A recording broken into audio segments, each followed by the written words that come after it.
try this one more motherfucking time, right? My name is Ash. Wait a second. Nah, nah. No, it's not.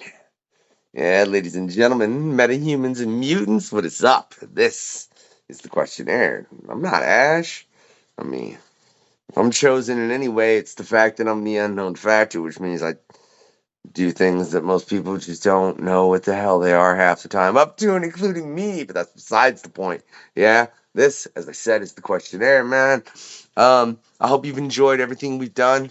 You know, we got more coming. I know there was a little bit of a slowdown there for a minute, but we're going to pick that shit back up. Yeah, and today we're going to get into it mob style to pick it back up with just a little crookery, apparently, with Bret Juliano. How you doing, man?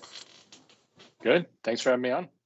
Yeah, well, at least at least the tech error was so little that I didn't have to do it twice for you to come on the show once. I appreciate it. Not saying that happened, not saying that didn't happen. That's all I'm saying. Right? Right? For real. Man, you have a very interesting questionnaire. You know that? There's many of these. Y'all can go check them out on the Patreon. I need to get a couple in. I know that by the time this comes out, hell, maybe I'll have it all up to date. Who knows? Maybe you'll be able to check out Brett's before his episode even drops if I get on my damn shit. Um, it's a lot of shit. Check out the TikTok. I've been posting shit. Right? But yours, man, like the fact that you're like film you prefer and you say mystery thriller. All right, that makes sense, especially with the content that you create. But then your favorite film, which firstly, I'm not saying it's a bad film before I say this for anyone watching. I love this film. It's a great film. It's the start of two dudes' careers who I think are damn good actors, even though one of them gets shit on all the time. I don't get it. That being Good Will Hunting. Man, explain yourself. How's your favorite genre not this type of film? That just seems really odd, man. Like it just seems like an odd from I love mystery thrillers. This is my favorite movie. Like I just feel like it'd be something different. Well, I mean, I am big into cinema, and you ever me, pick one of all time, like one that I would watch consistently, and that's one that I grew up with. I mean, I remember watching it on TV when I was too young for it, and watching the edited version on TV where they cut out, 20 to 30 minutes of dialogue. Um, and then I remember it was just a really different movie. I really enjoyed it, and I mean, just the connections that they were able to portray, and the yeah, I mean, Robin Williams is brilliant in it. So was Matt Damon, and it just told a good story. And even 30 years later, I would still watch it. And Why did you exclude Ben Affleck in that? he was good, but I mean, Robin Williams and Matt Damon were the stars, really. Very true. So that's why, because it's really about them. I mean, yeah, but Ben Affleck was almost playing Ben Affleck. In, I mean, it's. Am I wrong? um When he's not Batman? I can't say that I know Ben Affleck that well as an Okay. individual to be able to state that in all sincerity. I don't know, I mean, especially because I would say that I know more about him as a person. Because firstly, I don't give a shit about celebrities as long as they're not doing like really like heinous things that like are beyond reproach. If as long as that's not in the repertoire of life, I don't care what they do. As long as they're good entertainers. That's just my opinion. But the persona I know of him would probably be more later on in his life. I'd assume he was far different younger when he was filming that film. Yeah, I can't say that I know anything about him in a given moment. So I don't know. I cannot judge that based on the fact that I don't know him to any degree, especially when he was that age. And I would really, I'm gonna assume, which I think it's a fair assumption, that from him doing that film to him becoming a very public figure, which he did immediately after that film become a public figure, but he's become more and more and more of one, that it's changed him a good deal. You know? I mean, so no, dude, I don't know. I can't say Ben Affleck was just being Ben Affleck because I don't fucking know Ben Affleck. Okay, so let me rephrase. Based on the type of movies he was doing at the time, it seemed very much in his wheelhouse, and it seemed very much typecast, and so it seemed like not a standout portrayal based on the other stuff he was doing.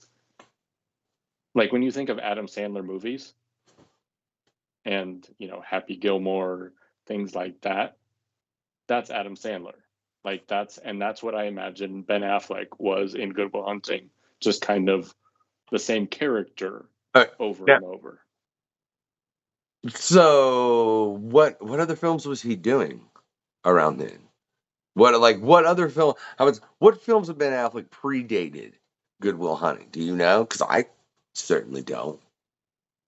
I would have to Google it. See, you got into a whole Ben Affleck discussion. I don't know how the hell this happened. I said we're going to talk to I said we're going to talk about the Mafia. Then we started talking about Ben Affleck. Maybe I just uncovered something. Is Ben Affleck secretly part of the Mafia?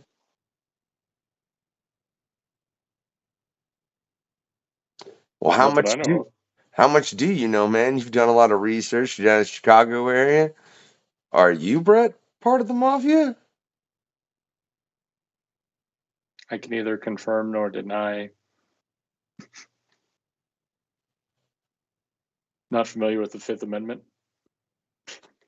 I am, man, but it just makes me precarious in the interview. But at the same time, I feel like if you're in the Mafia, you would curse, and you said you don't.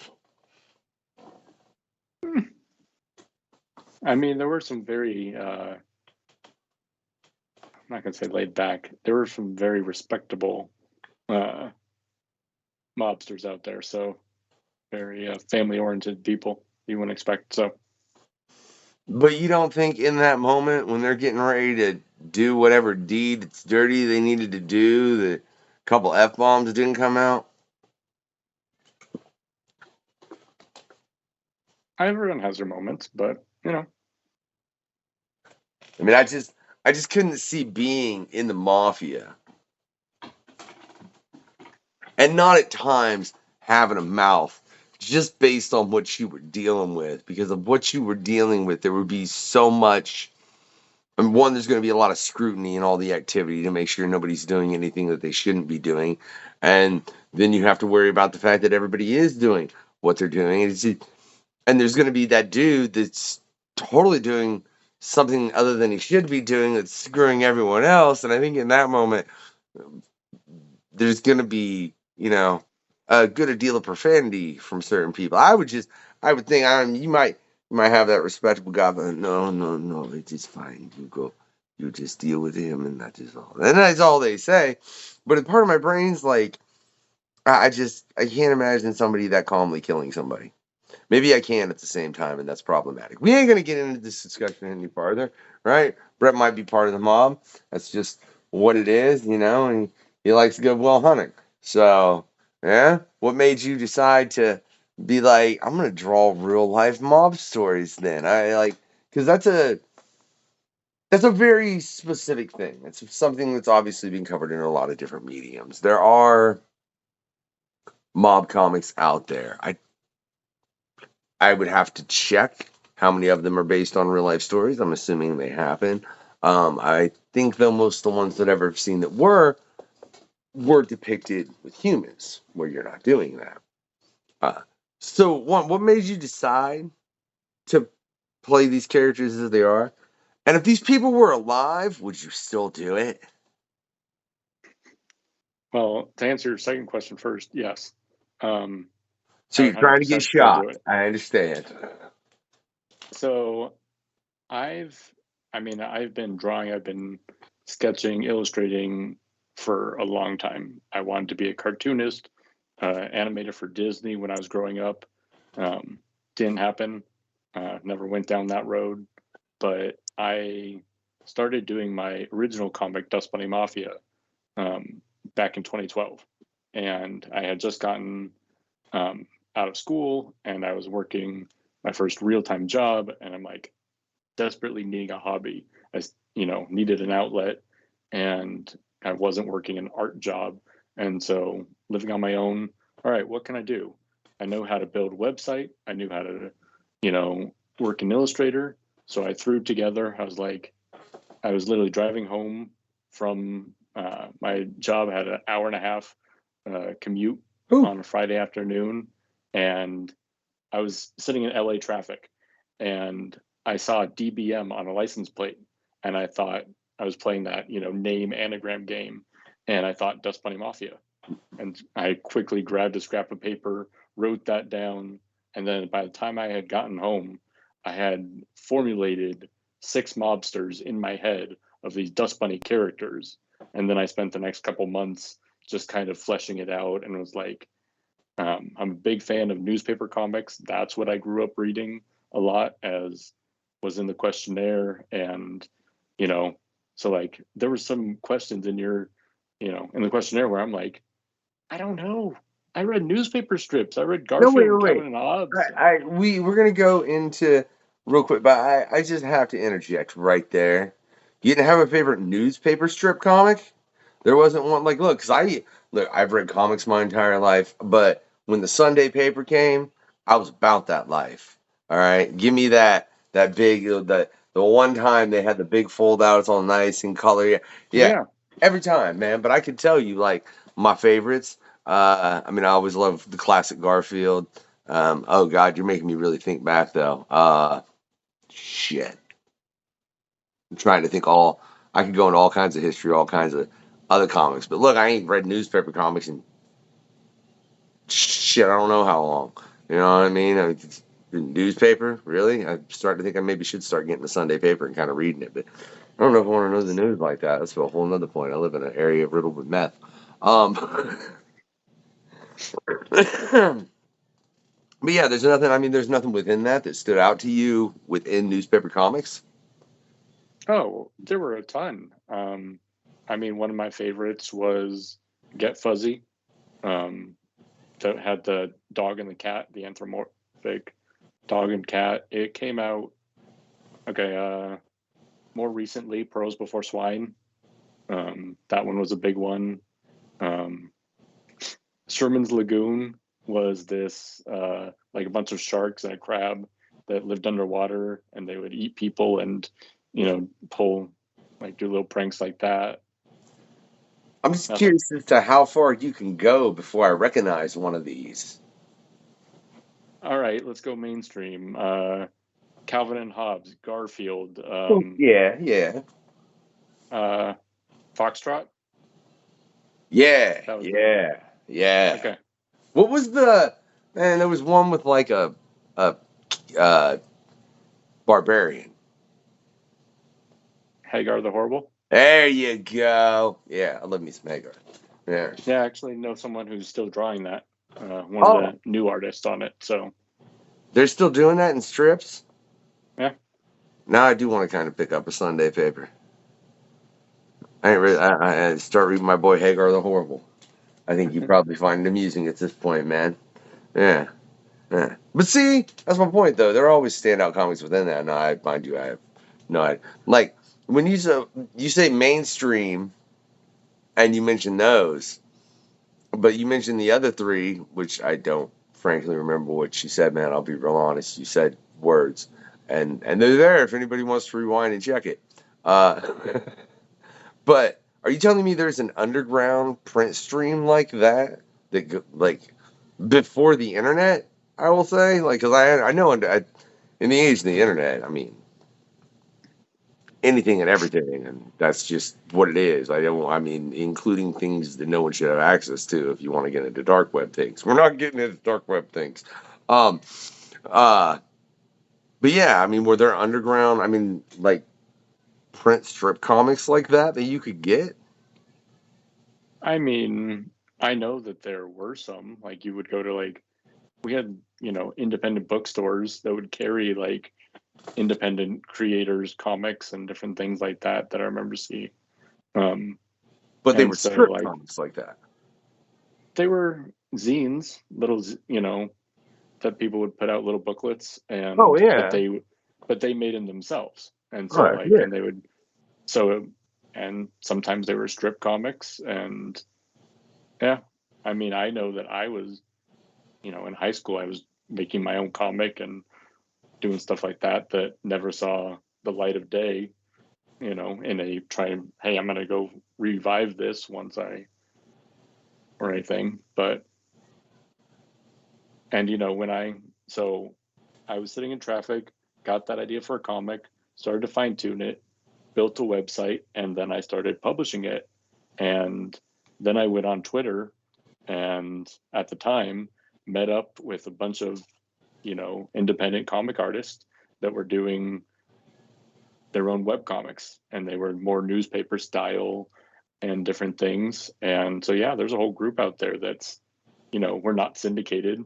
They weren't syndicated back then and they're not mainstream. They won't, they'll never hit those I things wouldn't anymore. necessarily say they'll never hit. I think there's always a probability of something hitting up there somewhere that like makes something. And like if you look at the concept of dust bunnies, um, it would make a funny cartoon. It was almost something that you could take really dark and put on like an Adult Swim and do like little 50 or well 12 and a half minute bits because commercials, um, things like that. So I wouldn't say you would say that none of this would ever see the light of day, but I do think you make a point as far as when you and I were in high school, right? And you couldn't just put it out on the web like you do now, you know, where Yeah. as to now there are. I mean, when you come to comics, you have if you're talking strips, you have everything from in the newspaper to Calvin and Hobbes and Garfield. There's books all day. You can go get them at the library, to go get them at Barnes and Noble, whatever, um, to everything in between. And then you have an abundance of people that are probably pursuing independently. I know we've had a few on in the well, I can think of one off the top of my head that I know for a fact that was his specialty. I don't want to butcher his name right now. I can picture his name, but I know I can't pronounce it properly. I'm gonna. There it was. For anybody that wants to go check that interview. I love editing. Not really. I do too much of it. And I mean, it's the same with comics. You have everything from things that are completely not syndicated. They're completely done by the creators. I know we've had a lot of independent creators on here. I mean, even if you look at Image, it's entirely independent the way that it's done. It's just people don't view it as such because it's Image. But I think a lot of people don't realize how Image is truly run at its fundamental base. Do you think there's ever a possibility for something like that within the strip world? Comic strip world. Let me add that word in. Not make this. Let's not take this the wrong avenue, dude. Don't start taking nothing off. All right, Brett. But yeah, to where you could get somebody that would see all these people and try and kind of bring them together to bring something that was original and not in Sunday papers, but everybody could get quick access to, and it all be under one banner, but it's still creator owned by everybody.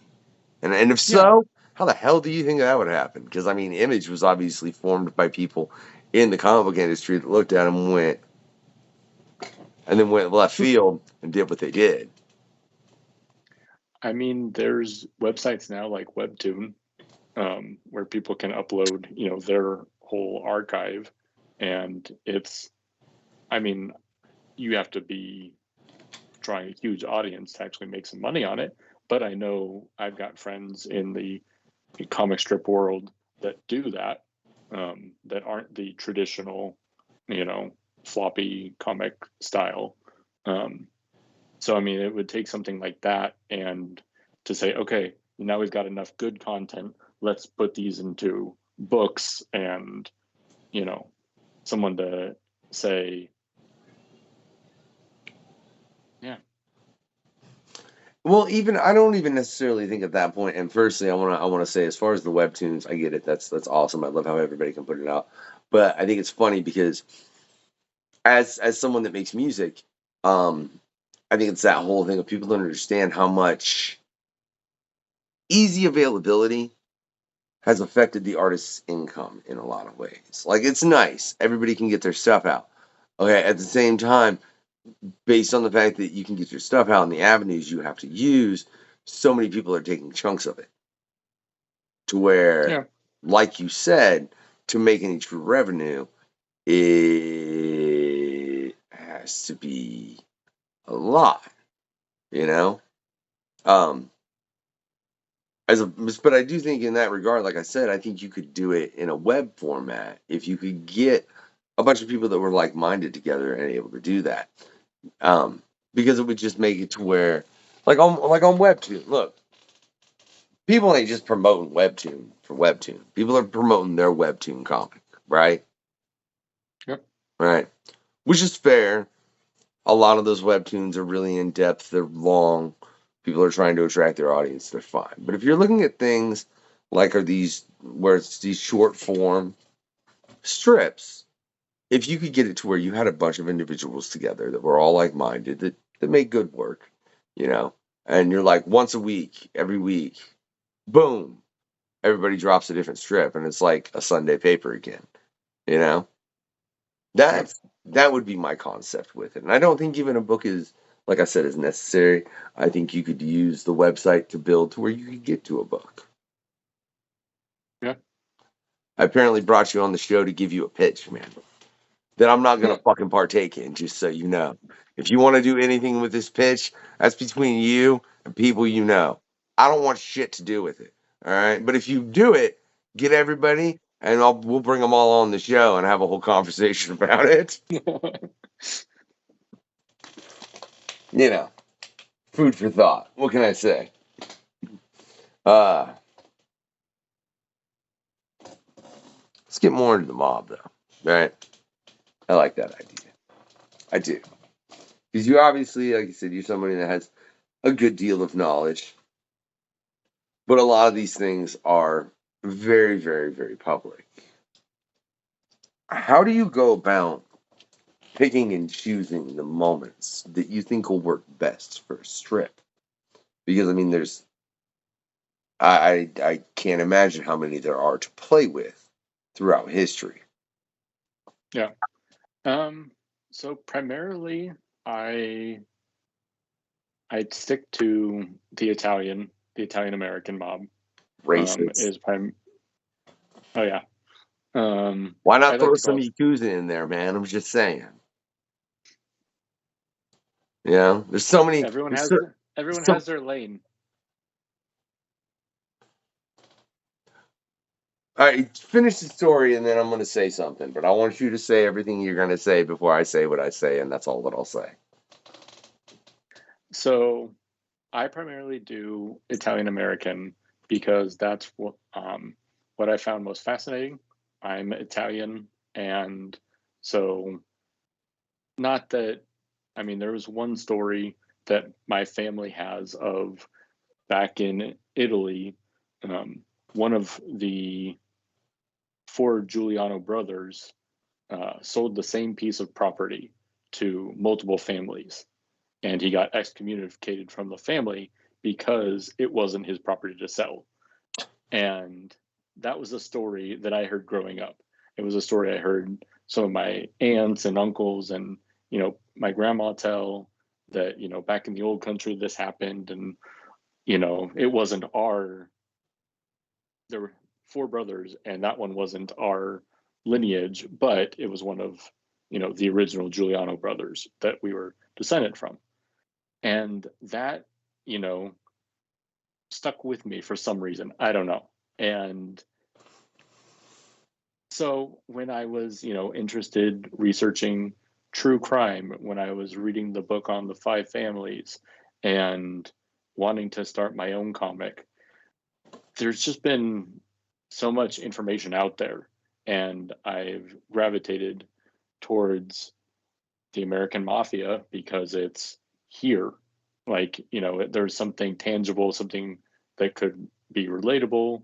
Moving to Chicago, living in Oak Park, which was the area where a lot of the mobsters in the Chicago mob actually lived. It was the little suburb that was just outside of Chicago city limits. And so they would play and work in Chicago, but then they would retire in Oak Park so they could keep their home life and their work life separate. And, I wanted to tell those stories, the stories of, you know, people in Chicago, because everyone has a Capone story and just different things like that. And yeah. And so, like, I find different things. I listen to a lot of true crime podcasts. I watch documentaries. I've got a whole library at my house of, I've probably got 70, 80 books on true crime that I'm working my way through. Whew. And my Amazon wish list is, 75% books of true crime that I just want to dig into.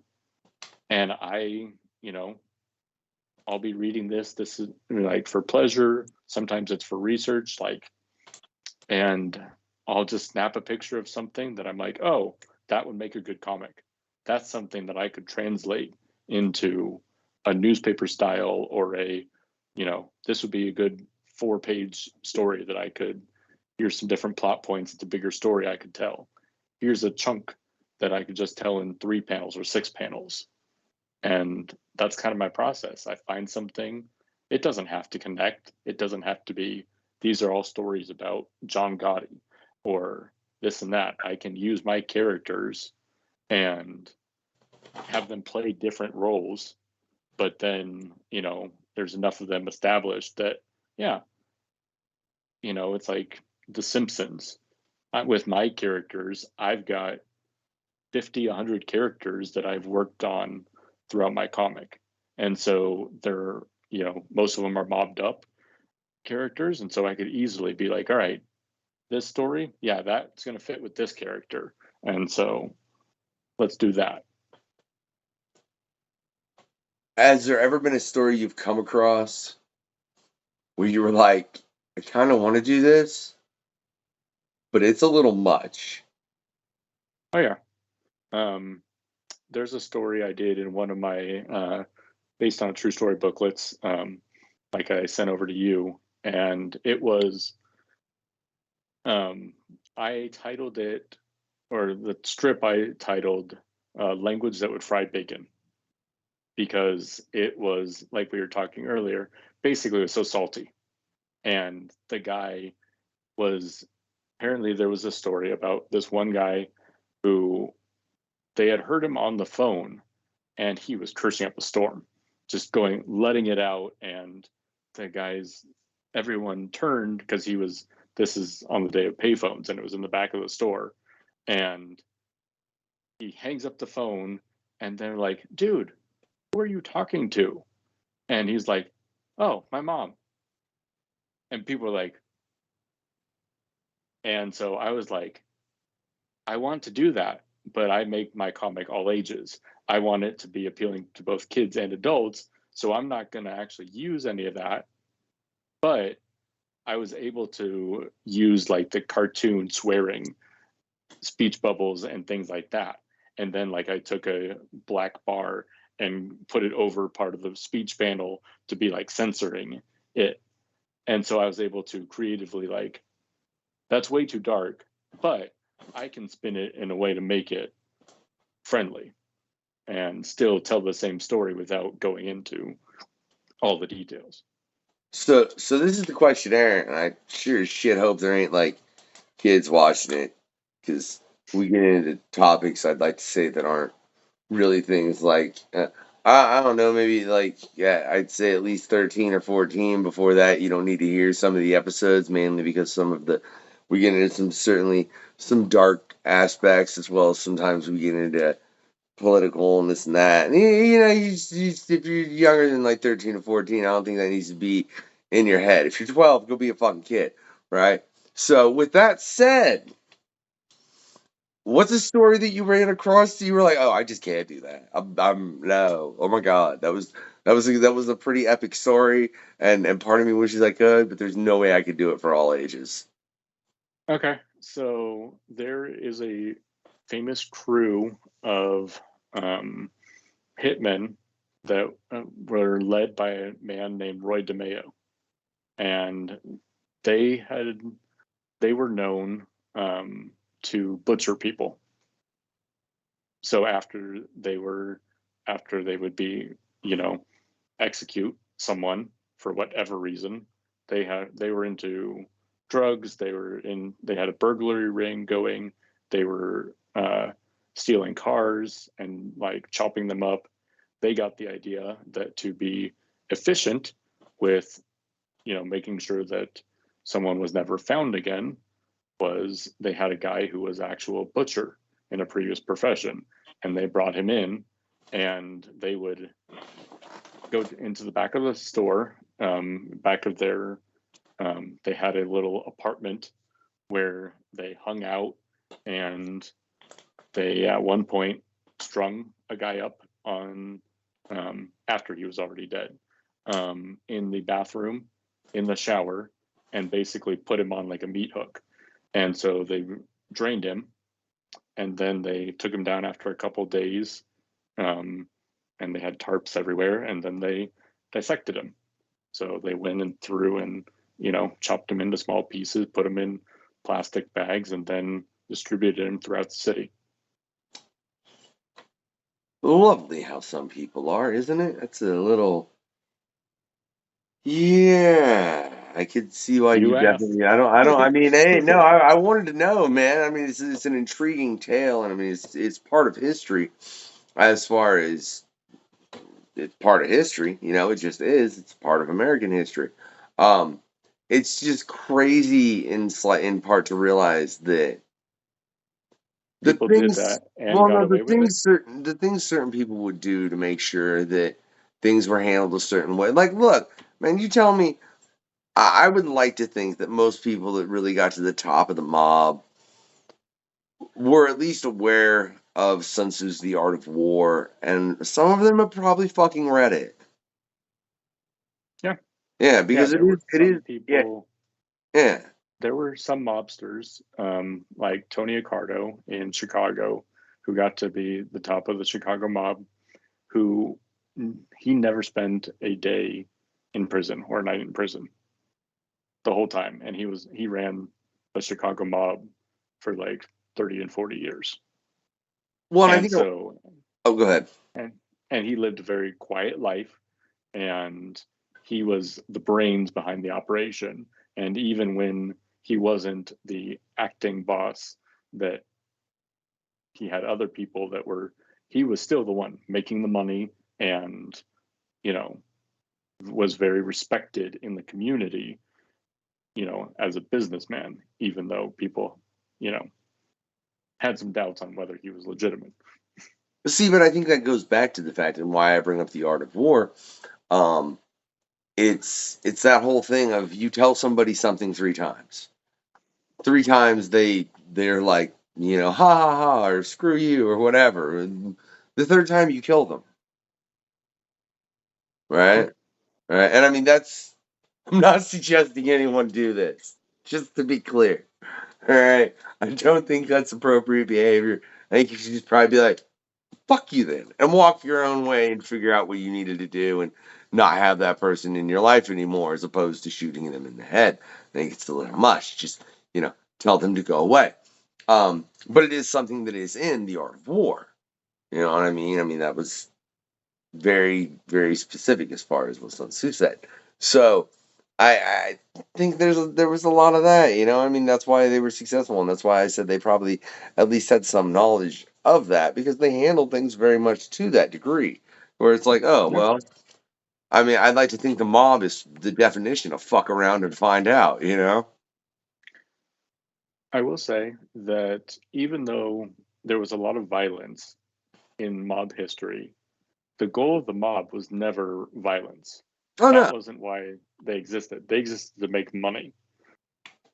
It's just that the violence came when people couldn't pay or when people were idiots, and you know they need to be taught a lesson. Or I mean, people died on the Amazon floor of Jeffrey Bezos's. Hey, if you're watching this on Amazon Prime, like and subscribe and all that good shit, right? I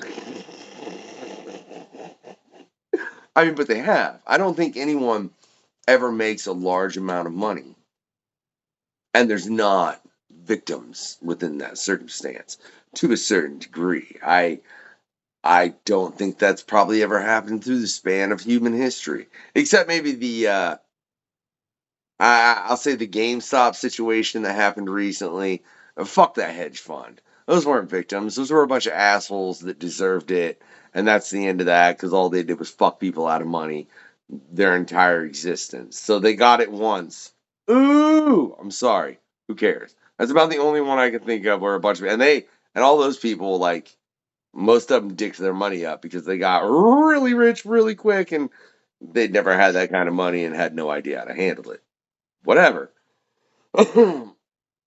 But beyond that, man, yeah, name me a time throughout history where somebody got woohoo rich and there wasn't some woohoo, huh?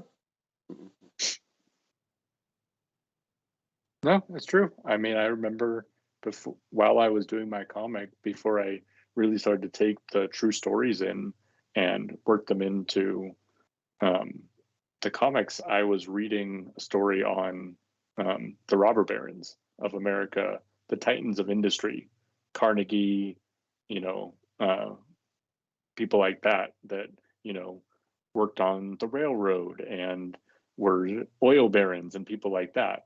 And there's a reason why the term is robber baron, is because they were doing a lot of, you know, a lot of criminal aspects that they were covering up as a corporation and for the good of America. Yeah, We can leave that there. yeah. Like I said, nobody makes a large amount of money. If you manage to make a large amount of money without screwing, like without making a victim, that's impressive. I don't think it's been done that many times.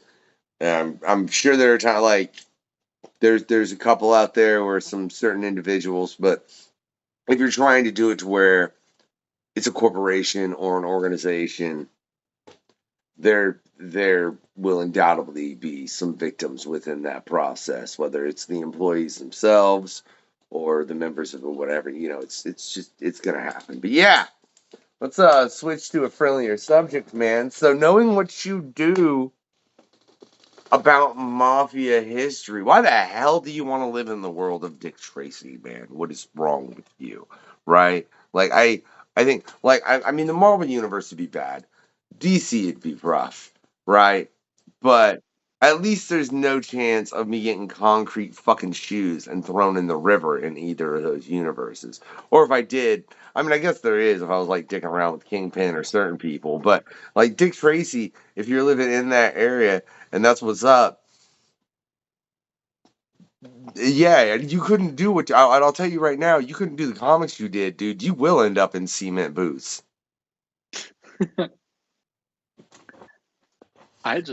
I mean, I used to love those stories. So I love the noir style and, you know, the detective style. And I always thought that'd be kind of fun, but I didn't want to go like super dark and be like, I'm not going to choose to live in, you know, Sin City or something where everyone dies and practically. So it's like, you know, I was trying to, but then I also wanted to make it, you know, a comic you might know of instead of like my friend uh, who did the Mandrill PI that I put on there. I don't know that you would know that comic. And so it's, you know, I still wanted to pick something. And I was on the mindset, like we were talking earlier, of physical comic books. I wasn't thinking newspaper comics and stuff like that. And so I was like, So with that, is there a newspaper comic that you would prefer? yes, there is a comic that was called Ink Pen, and it ran, I want to say like 2010 to like 2016. And it was about um, got the book over there actually, where they were a bunch of unemployed superheroes that basically it was a talent agency for retired or for out of work superheroes and people like that. And so you had like the Superman parody, but he's a complete buffoon and is an idiot. But he's like super strong and he basically, they all hang out at this bar, and it's their exploits of them being out of work actors, and they're, being serial mascots and stuff like that. And it's really degrading to them. But the Superman character is constantly just trying to hook up with chicks like Johnny Bravo style. But he is an idiot, and everyone and they reuse the same characters. Like there's the female that he always tries to pick up is this female blonde who's been an extra in like all the scenes. And he's like, "Do I know you?" And she's like, "We had drinks together yesterday here." And he's like, so that would be a comic that I would like to live in that scenario. I don't know that, man. You got to be a normal person. You're just hanging around a bunch of retired superheroes. You don't think that could? I mean, do they ever get into treacherous situations? I would assume not. There were, because there were still villains and stuff, and they were it wasn't all superheroes, so it was a mishmash. So you had also like essentially the Bugs Bunny kind of character who also came into the bar, who was like a Shakespearean historical actor, but then the only gigs he was getting were things to like demean him, and they were beneath him. And so he's this, great actor, think of like Ian McKellen or something of that caliber, and he's having to do like a daddy daycare type of movie or something where it's like, why am I doing this? But I'm doing it to pay my bills and gotta do something. So it had superheroes, but then it also had kind of Bugs Bunny cartoon characters. And I've come to the conclusion, because I really feel like you explaining that a normal person, if you just hung around this situation for an extended period of time, like a few months, you very well might end up dead, right? But it's a comic strip. Okay, that one you won't die. But no, man, I'm not. No, I'm not giving it. You can die and come back, and because then you technically could in the Marvel universe. But I said you were a normal person in this situation. They don't resurrect normal people unless you're fucking. I don't know. There's a few exceptions that no, because they were all sidekicks. So no, if the normal person gets smoked in New York City, in Marvel, or in Gotham in DC, that person's just dead, right? And they don't get to come back. Only the main characters do. You are not a main character. And it just makes me come to the conclusion that with this question, the main thing I'm really asking is, hey, where would you like to go and get murdered? Because unless you pick like My Little Pony, shout out to Tony, uh, uh, where no one dies ever. Yeah, you're gonna die. Like, yeah, you're gonna have to pick somewhere where none of the main characters get smoked. You know what I mean? And everybody be picking places where the main character, like Archie, would be safe mostly, unless you want to get into the newer stuff. And then I don't want to fucking be there either. Alright? I don't. I just don't. So yeah, it's choose your death, right? So let me ask you this. Let's say if it had to be a superhero world, right? Where would you go, man? Huh, Brett? What superhero world would you think would you last the longest? Good question. I have no idea. That's the longest.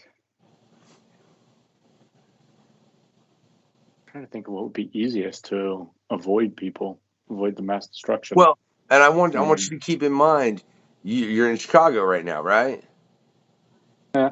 All right, and that's where you're going to be in whatever world you go to, or the equivalent of, which, well, no, because Gotham's, I don't know what the Chicago would be in DC, to be real honest. Central City? Maybe. Or maybe what? Yeah, wait. Central City's the Flash, right? Yeah, What is Arrow? The I have Green no Arrow. idea. Yeah, wherever the Green Arrow is. I'm not huge into DC, but I could see either one of those two representing Chicago. You know what I mean, as far as in that. So yeah, no, dude, you're in a bigger city. I wouldn't go with either of the big two. I'll tell you that much because you are screwed.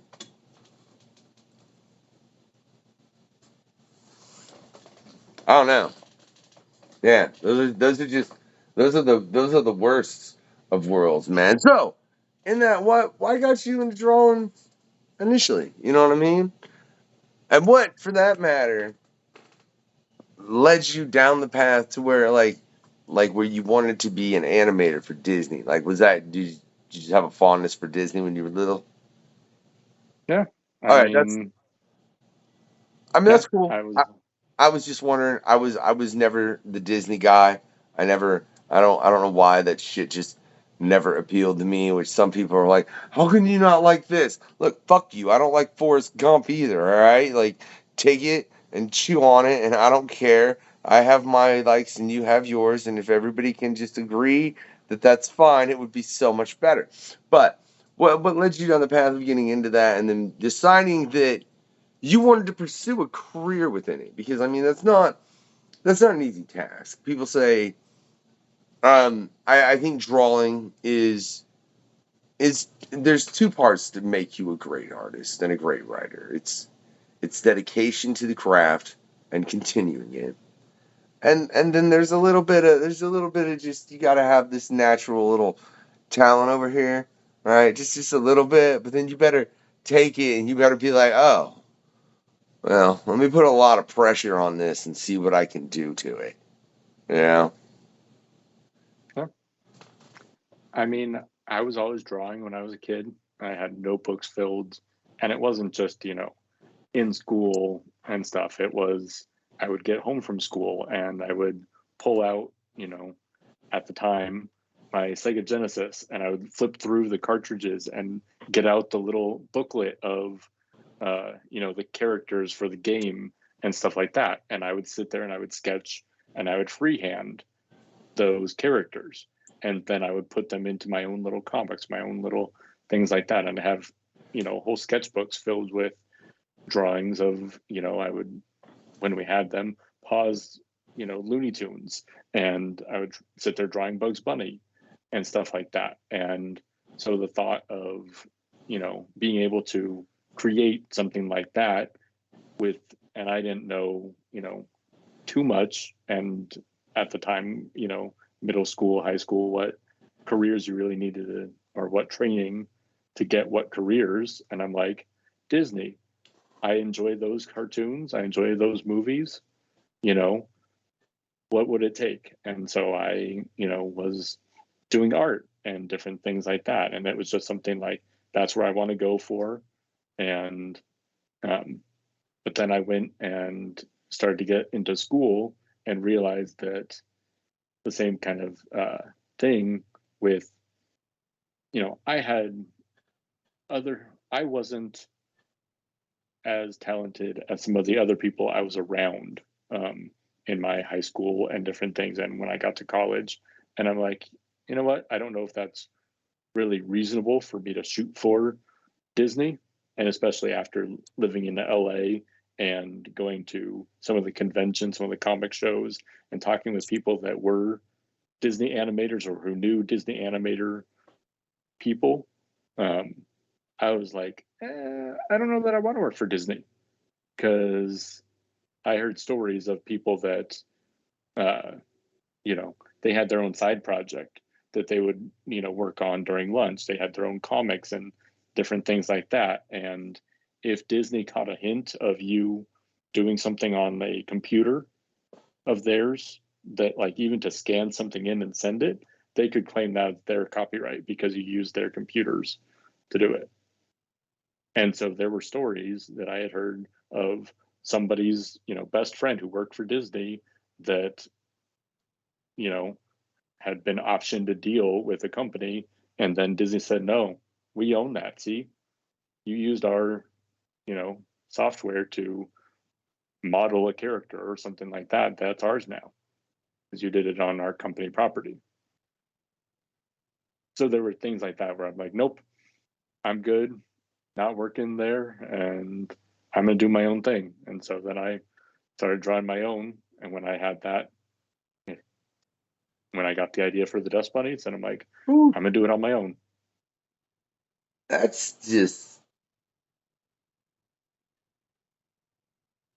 damn.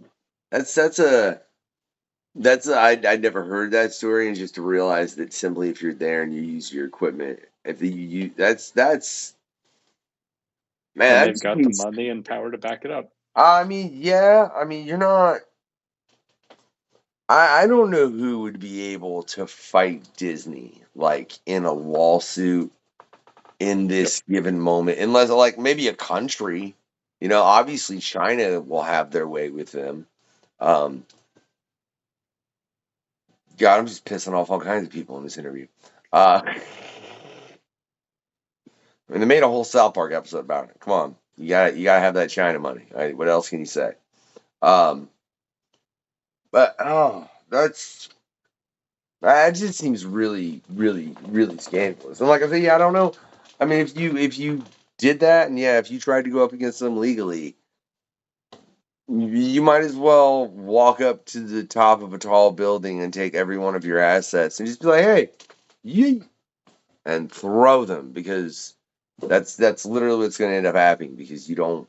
There's no way any individual could stand up to that. I mean, even if it's someone with a large amount of money, you don't fucking have Disney money. Like, Yep. yeah, that's Jesus. That's a crazy story, man. I never expected. Jesus, Brett. You know what that is? Really? That's mob behavior from a corporation. It is. Yeah, that's all that is, man. Do you ever think in that regard that you could show that aspect, like ever play like show the mob side of corporations? Or is that like you like, I'm not trying to get that political, dude. Shut up. I mean, yeah, I think it's possible. I don't know that I would want to with my comics. There's plenty of source material out there.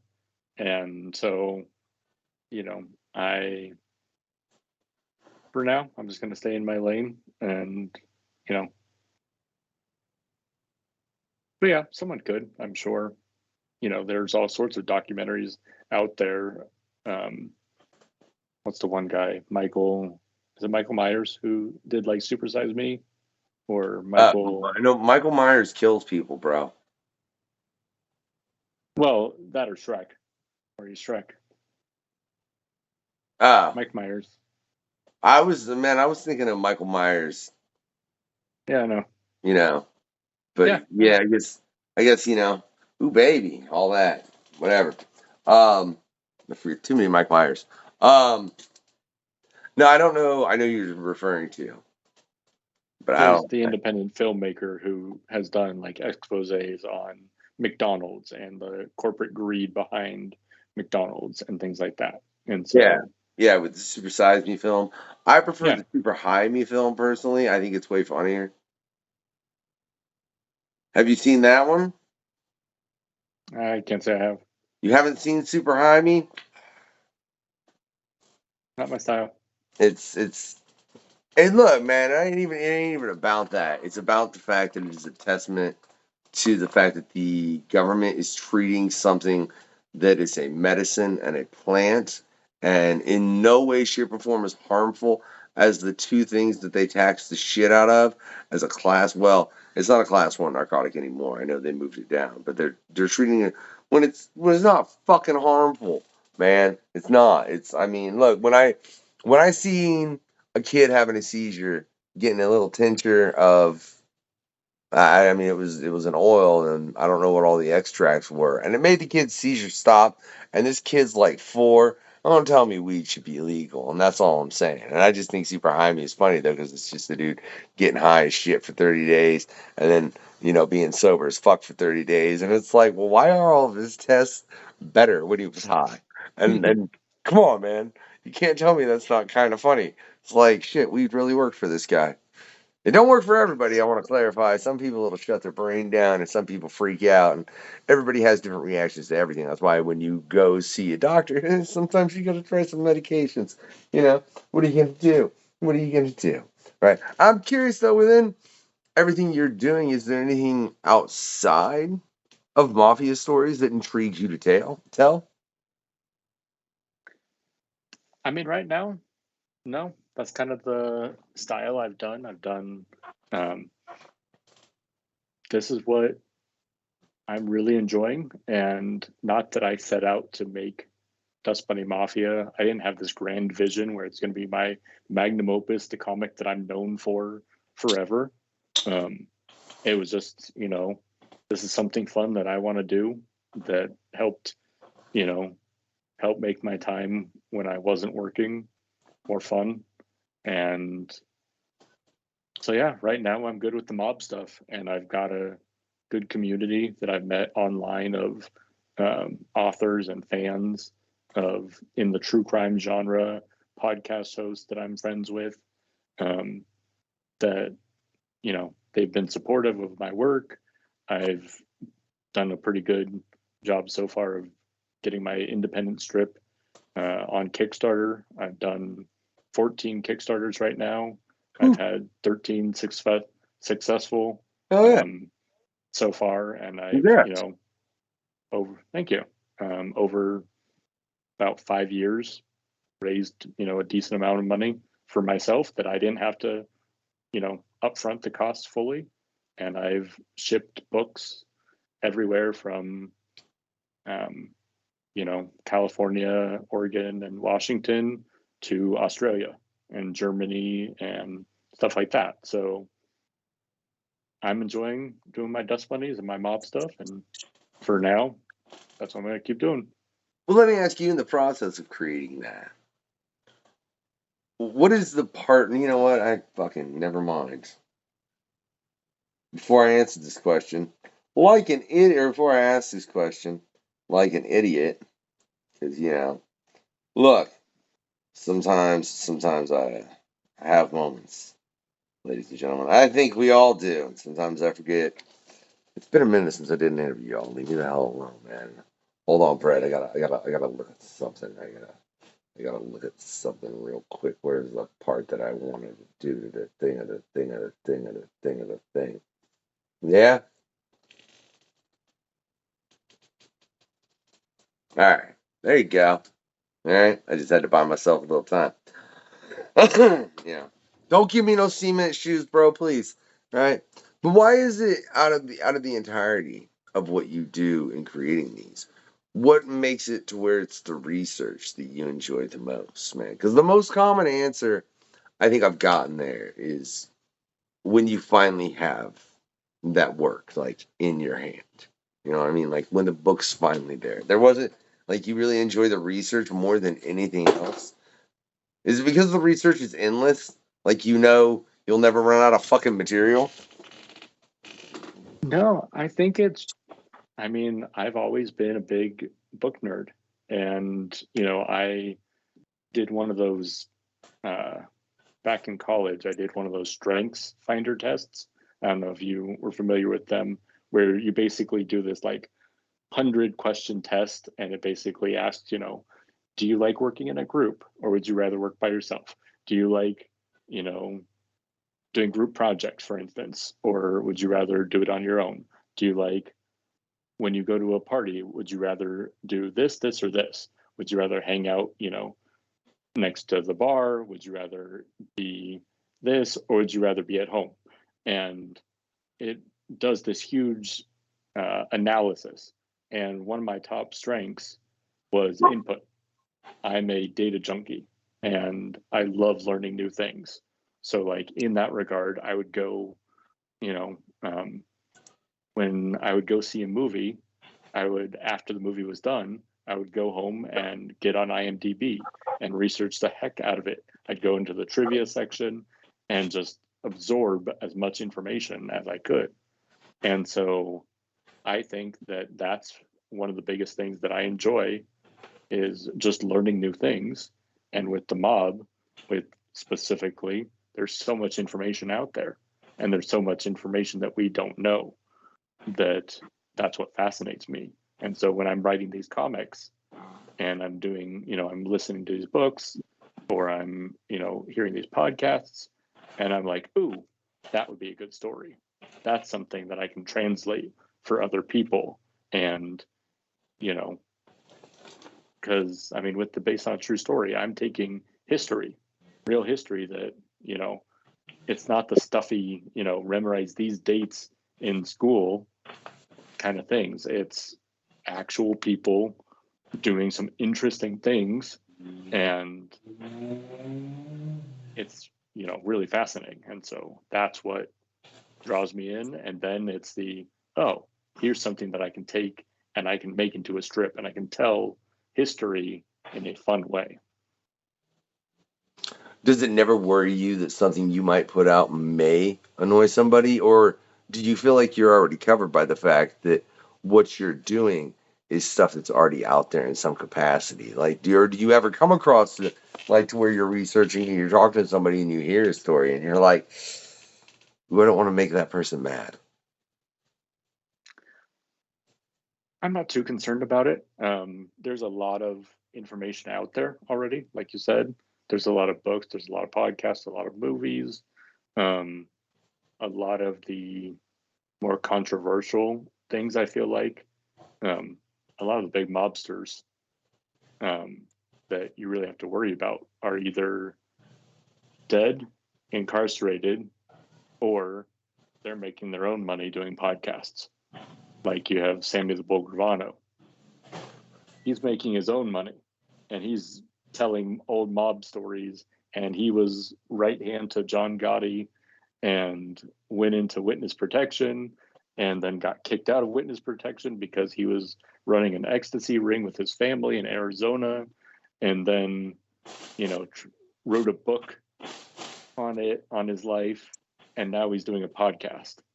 So the chances of him actually seeing one of my comics is slim, even if I've tagged him, because he's got millions of followers and gets paid thousands of dollars to do speaking engagements. Not to mention, I'm having fun with it. And I think that someone of his age, after everything he's lived through, realizing if he were to actually see my work, would be like, oh, okay, I can understand this. Yeah, fair point. You do have the benefit if you're not dealing with anyone that's alive or active, I take it you wouldn't No, want to do stories about people that were active in the Mafia? no. It's no fun, Brett. That's no fun. But I will say you are definitely right. The movie The Mask is completely and totally subpar to the comic. Shout out to Mark Verheiden. Check out his past quest with us. But yeah. But dude, they couldn't have made that movie back then in that age. You could make that comic book movie now, maybe, Yeah. and it probably do really well. But if they'd have done it, and I'd love to see Jim Carrey just come back for that role, which is here's a reboot of The Mask, and he's murdering people, and that's what's up.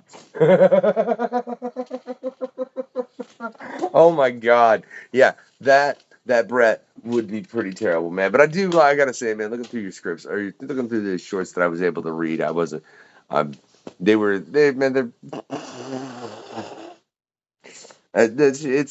it's to look at it like that. It's like, dude, you're putting some crazy shit out there. But in the form you were like, because if you draw that with normal people, it definitely wouldn't work as well. The way that you're presenting it, I think it works to a different level. I think it's very clever. For everybody out there that wants to check it out, there are links in the description to all of Rhett's works, as well as a ton of other links, like always, on any past episode, right? Do me a favor, for everybody out there, make sure you check all the links in the description. Yeah? Besides that, I just got 3 things I want you all to do, right? 1, get your comic on. And look, know that doesn't just have to be like floppy comics, man. Go get the fucking Sunday newspaper and read the strips there, or look it up on Webtoons, or click the link in the description to Bret's. There's a thousand options, right? 2, give it like a thumbs up and subscribe wherever the hell you are. Click a button, man. Follow us. We got a bunch of dope creators like Bret and so many others coming on the show. 3, have a good night, y'all.